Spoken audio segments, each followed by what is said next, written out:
মসজিদে ট্রান্সজেন্ডারকে ঢুকিয়ে এদেশের ইসলামকে ধ্বংস করতে চাও, শুনে রাখো, এদেশের ইসলামকে ধ্বংস করার জন্য ওয়েস্ট ইন্ডিজের বাণিজ্যিক ব্যবসায়িক এসেছিল। ইসলাম ধ্বংস করার জন্য যখন এসেছিল, লাখো কোটি মুসলিম জনতা তখন রুখে দাঁড়িয়ে ওই বাণিজ্যিক কাফেরকে ধ্বংস করে দিয়ে ইসলামকে রক্ষা করেছিল। অতএব আবার যারা ওই ওয়েস্ট ইন্ডিজের রূপ নিয়ে আমার সোনার বাংলার ইসলামকে ধ্বংস করতে আসছো, সোনার বাংলার মুসলমানদের ইমানকে ধ্বংস করতে আসছো, সাবধান, হুঁশিয়ারি দিয়ে রাখতাম। ওই আল্লাহ এখনো বাকি রয়েছেন, যে আল্লাহ নবী ইব্রাহিমকে ফেরাউন নমরুদের হাত থেকে মুক্তি দিয়েছিলেন।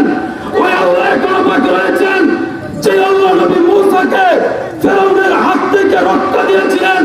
ওই আল্লাহ এখনো বাকি রয়েছেন, যে আল্লাহ বদরের প্রান্তরে 300 মুসলমানকে হাজারো কাফিরের মোকাবেলায় বিজয় দিয়েছিলেন। ওই আল্লাহর সাহায্য যখন এসে যাবে, বাংলার মুসলমান আমার রূপে দাঁড়িয়ে তোমাদেরকে ধ্বংস করবে ইনশাআল্লাহ।